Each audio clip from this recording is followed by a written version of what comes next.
안녕하세요. 반갑습니다. 이국영 강사입니다. 워크북 1분 거특강 계속 진행해 볼게요. 양심의 자유랑 종교의 자유 하면 될 것 같습니다. 1번 병역 종류 조항이 있어요. 대체복무 제도를 규정하지 않았죠. 이렇게 되면 뭐가 되냐면은 우리가 군대를 또는 우리가 어떤 훈련, 집총 훈련이라고 하죠. 훈련을 안 받음으로써 양심을 실현하고자 싶은 갑이라는 사람이 있을 때 대체복무제도가 없으니까 결국 군대를 가야 되겠죠. 군대를 가거나 아니면 감옥을 가게 되죠. 결국 이 사람은 자기가 뭔가를 안 함으로써 양심을 실현하고 싶은데 이것이 강제가 되기 때문에 부작위에 의한 양심 실현의 자유가 제한이 되는 거예요. 그래서 1번 질문을 드렸습니다. 2번 양심의 자유의 주체는 자연인이다. 맞고, 근데 여러분들 법인에 대해서 사죄 광고를 하게 되면 결국 법인의 대표자인 사람이 미안하다 이렇게 말을 해야 되거든요. 그래서 법인의 대표자의 양심의 자유에 해당하는 것은 맞다. 둘 다 맞는 말입니다. 3번인데 국가보안법상의 불고지죄, 이게 뭐냐면 어떤 사람이 간첩인 걸 알아도 말을 안 했다 이거예요. 근데 말을 안 하는 게 내 양심의 자유를 지킨다 이렇게 표현을 했겠죠. 그래서 양심의 자유가 내심의 자유, 생각하는 자유와 양심 실현의 자유가 있는데, 양심 실현의 자유에서는 내가 뭘 말함으로써도 양심의 자유가 실현될 수 있지만 뭘 안 함으로써도 양심의 자유가 실현될 수 있어요. 그래서 적극적 양심의 자유도 있고 소극적 양심의 자유가 있는데 바로 이것이 부작위에 의한 양심 실현의 자유라고 볼 수도 있겠습니다. 4번 사죄광고 사건에서는 양심의 자유와 내심의 자유와 침묵의 자유가 포함이 되고, 침묵의 자유에서 내가 양심에 반하는 행위를 국가가 강제하지 말라라는 것도 파생된다고 봤습니다. 그래서 좀 어려운 문제였을 때 1번이 답입니다. 208번 자, 국가가 관리하는 객관적이고 공정한 절차, 엄격한 사후관리 절차를 갖추고 현역 복무와 대체복무 사이의 복무의 난이도와 기간과 관련해서 형평성을 확보한다. 그렇다면 현역 복무를 회피할 요인을 제거한다면 심사의 곤란성과 양심을 빙자한 병역 기피자의 문제를 해결할 수 있다. 그래서 대체 복무 제도가 도입되어야 된다 이 말이겠죠. 병역 의무의 형평을 유지하는 것이 가능하다. 2번 양심적 병역 거부자의 수는 병역 자원의 감소를 논할 정도가 아니다. 이게 뭔 말이냐면 우리가 군대를 가야 되는 몇십만 명이 있는데 양심적 병역 거부자들이 거기에 대해서 소수예요, 소수. 그래서 그 사람들을 무조건 처벌한다고 하더라도 교도소에 넣을 수 있을 뿐 병역 자원으로 활용할 수는 없기 때문에 대체복무제도를 도입하게 되면 군대는 안 가지만 그래도 어떤 역할을 할 수 있다는 거겠죠. 그래서 대체복무제 도입으로 병역 자원의 손실이 발생한다고 볼 수는 없다. 그래서 대체복무제도를 도입하더라도 우리나라의 국방력에 의미 있는 수준의 영향을 미친다고 보기 어렵습니다. 이 말은 뭐냐면은 대체복무제도라는 대안이 있음에도 불구하고 군사훈련을 수반하는 병역 의무를 규정한 병역 종류 조항은 침해 최소성 원칙 위배가 됩니다. 우리 병역 종류 조항은 목적의 정당성, 수단의 적합성, 그 다음에 피해 최소성 원칙이 위배되고 법익의 균형성 원칙이 위배되죠. 그래서 3번이 틀린 지문이 될 건데, 세 번째 줄 오른쪽에 대체복무제도를 규정하고 있지 않은 게 정당한 입법 목적을 달성하기 위한 적합한 수단에 해당한다고 보기 어렵다라는 말은 뭐냐면 수단의 적합성 위배냐는 것인데, 수단의 적합성을 위배되는 것은 아닙니다. 왜냐하면 수단 적합성까지 인정이 됐기 때문에. 그래서 어려운 문제였고요.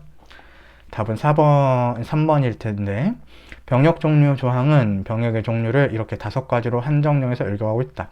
근데 모두 군사훈련을 받는 것을 전제하고 있는 것이기 때문에 양심적 병역 거부자들에게 병역 종류 조항에 규정된 병역을 부과할 경우에 그들의 양심과 충돌을 일으킬 수밖에 없다.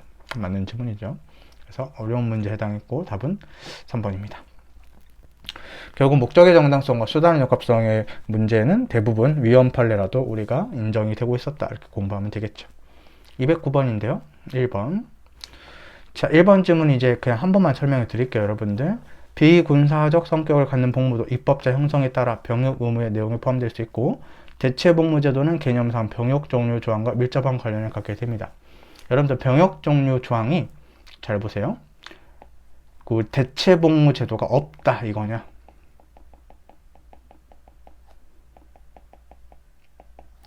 아니면 병역 규정은 있는데 병역 종류 조항 규정은 있는데 불충분하냐, 이게 말장난이긴 한데요. 우리가 병역 종류 조항이 아예 없는 것이 아니라 병역 종류 조항이 있긴 있지만 대체 복무 제도가 없기 때문에 불완전 불충분하다 이렇게 다투는 거예요. 그래서 이 사건에 대한 심판 청구는 진정 입법 부작위를 다투는 게 아니라 부진정 입법 부작위를 다투는 것입니다. 진정 입법 부작위는 아예 법을 안 만든 거고, 부진정 입법 부작위는 법을 만들었지만 불충분하다 이렇게 접근을 하게 되거든요. 그래서 1번 지문이 틀린 지문이 됩니다. 그래서 어려운 문제 중에 하나에 해당했어요. 그래서 병역 종류 조항은 부진정 입법 부작위를 다투는 것이다. 틀렸고요.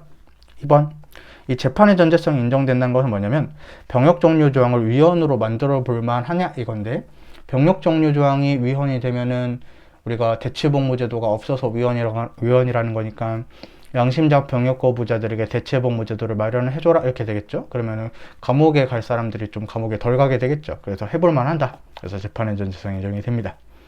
3번, 병역 종류 조항은 위헌 키워드 잡으면은 양심의 자유 침해하는데, 우리가 이거랑 비슷해 처벌 조항은 양심의 자유를 침해하지 않죠. 그렇게 되는 것이고, 병역 종류 조항을 없애버리면 여러분들 군대를 가게 되는 조항이 아예 없어버리니까 현역도 안 가게 돼요. 그럼 좀 이상하죠.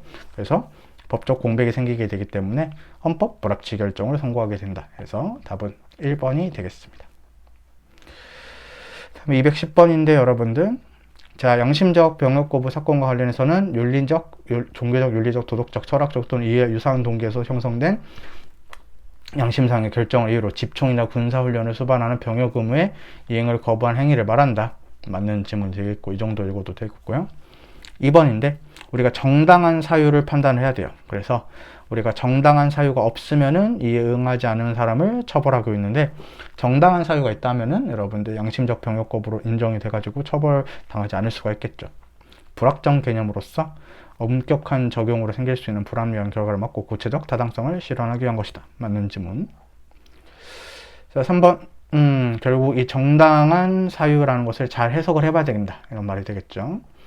여러분들 군대를 안 가서 양심의 자유를 실현한다는 것이니까 우리가 소극적 부작위에 의한 양심 실현에 해당한다. 이것도 맞는 말이죠. 이제 5번이 틀릴 건데, 정당한 사유가 있어요. 정당한 사유라는 게 우리가 객관적인 사유가 있을 거예요. 누가 봐도 그날 못 올 만한 했다. 이런 게 있고, 그 다음에 주관적 사유가 있을 거예요. 상황 자체는 올 수 있는 상황이었지만 개인의 문제로서, 개인의 양심적 병역 거부로서 우리가 병역을 거부했다. 그럼 여러분들 보세요.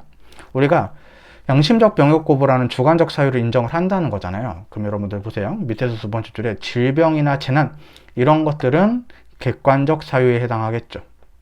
객관적 사유뿐만 아니라 무슨 사유도 인정해야 된다? 양심적 병역 거부라는 주관적 사유도 인정을 해야 돼요. 근데 이 개인의 책임으로 돌리기 어려운 사유로 한정된다라는 것은 객관적 사유만 인정하겠다는 거잖아요. 그래서 이 5번 지문이 틀린 지문이 되겠습니다. 그래서 이렇게 공부해 주시면 좋을 것 같아요. 종교의 자유 보겠습니다. 자, 헌법 제20조 2항이 국교금지와 정교분리 원칙을 규정하고 있기 때문에 만약에 국가가 종교신설의 건축행위만 기반시설 부담금을 깎아준다는 것은 그 특정한 종교를 우대하는 것으로 비칠 소지가 있으니까 하지 말아야 된다. 이 말이겠죠. 2번. 일단 합헌 키워드는 전범용 경내지 판례인데, 이 전범용 경내지라는 것은 뭐였냐면은 우리가 절에서 불공을 드리는 핵심적인 시설이 있어요. 거기에 대해서는 여러분들 압류를 금지하고 있습니다. 근데 여러분들 압류를 금지한다는 게 결국 거기에 대해서 이제 담보를 걸지 말라 이런 것들이 되는데, 그렇다고 해가지고 여러분들 종교 불공 드리는데 아무런 지장이 있는 건 아니죠. 그렇죠? 그래서 종교의 자유 중 어떠한 내용도 제한되지 않는다. 왜? 우리가 압류를 걸지 말라고 했을 뿐이지 뭐 예배를 드리지 말라고 하거나 불공을 드리지 말라고 한 건 아니다. 그래서 재산권은 제한이 되지만 또 치면 안 되고요. 종교의 자유의 내용 중 어떠한 것도 제한되지 않는다. 맞습니다. 3번. 종교 전파의 자유는 국민에게 그가 선택한 임의의 장소에서 자유롭게 행사할 수 있는 권리까지 번나간다고 할 수가 없다. 맞는 지문이죠. 이게 아프가니스탄 선교 사건이에요. 맞는 지문. 4번. 위헌 키워드가 보이는데, 구치소장이 미결 수용자에 대해서 일률적으로 종교 행사 등에 참석을 불허했죠. 이것은 미결 수용자들의 종교의 자유를 침해하는 판례이기 때문에 침해한다고 볼 수 없다 해서 틀린 지문이 되겠습니다. 답은 4번. 자, 212번. 우리 종교의 자유에 관한 규정은 표현의 자유에 있어서는 특별한 규정이에요. 그래서 우리가 종교적 언론 출판의 경우에는 일반적인 언론 출판에 대해서 보도에 보장을 받게 된다. 맞는 지문. 2번은 협헌 판례인데 종교단체가 운영하더라도 여러분들 인가 또는 등록을 받아야 돼요. 교육청 등에. 왜냐하면 초등학교, 중학교, 고등학교의 성질을 가지고 있다면 교육청에 등록을 해야 되겠죠. 그래서 종교의 자유를 침해하지 않는데 침해한다 했으니까 일단 2번이 답입니다. 3번. 이 종립학교의 학교법인이 국공립학교의 경우와는 달리 종교교육을 할 자유와 운영의 자유를 가진다 할지라도 우리가 그 학생이 그 종교가 싫으면 안 받을 수도 있어야 돼요. 그래서 교육을 받을 권리를 대체한 고려한 대책을 마련하는 등의 조치를 취하는 쪽에서 그러한 종교의 자유를 누린다. 맞는 지문. 4번. 신앙의 자유는 내가 누구를 믿는다는 것인데 이것은 핵심적인 내용이기 때문에 법률로서도 이를 침해할 수 없어요. 내가 어떠한 신을 믿는다는 것 자체를 막을 수는 없죠. 그 활동이나 아니면 표현은 막을 수가 있겠지만 그래서 답은 2번입니다. 자, 213번. 형법에서도 배웠던 판례인데요. 사제, 성직자죠. 적극적으로 응신처를 마련해주고 도피자금을 제공한 것은 형사상 책임을 지는 판례죠. 이것은 범인도패죄의 유죄입니다. 그래서 틀린 지문. 니은은 어떠한 시험을 일요일에 실시하는 것은 다운법이 위배되지 않았어요. 그래서 침해하는 것이 아닌데 침해한다고 했으니까 틀린 지문이고 이것도 이제 틀린 지문이죠, 여러분들. 형사상의 책임을 진다. 그 다음에 종교의 자유를 침해하지 않는다. 디귿. 자, 사립대학교 같은 경우에는 우리가 학생들로 일정한 내용의 종교 교육을 받을 것을 졸업 요건으로 할 수가 있어요. 이 정도를 우리가 종교 교육을 하는 것은 헌법 위배되지 않는다. 맞는 지문입니다. 리을은 맞는 지문이죠. 신앙의 자유, 종교적 행위의 자유 및 지피결상의 자유가 인정이 된다. 미음. 자, 납골 시설의 설치를 금지한다라고 되어 있는데 이게 종교 활동에 해당할 수가 있기 때문에 종교적 행위의 자유 포함이 돼요. 근데 여러분들 이게 어떤 판례냐면은 학교환경위생정화구역 근처에서 이렇게 납골 시설을 금지하고 있는데 이게 종교단체에게는 종교의 자유가 제한이 됩니다. 물론 침해는 안 돼요. 그래서 종교의 자유를 제한하는 것이다. 맞는 지문입니다. 어떤 시험에서는 다른 시험에서는 이 사건이 종교의 자유를 제한조차 하지 않는다 해가지고 틀린 지문도 있었어요. 네, 그 다음에 지문 하나만 더. 네, 다 봤군요, 여러분들. 옳은 것을 골라야 되니까 3개가 되겠죠. 그래서 답은 3번이 되겠습니다. 네. 그래서 여러분들 오늘은 이렇게 종교의 자유까지 끝냈고요. 다음 파트에서 언론 출판의 자유 중요한 파트 나오죠. 그래서 계속 다음번에 연결해서 볼 수 있도록 할게요. 오늘도 고생 많으셨고 좋은 밤 되시길 바라겠습니다. 고맙습니다.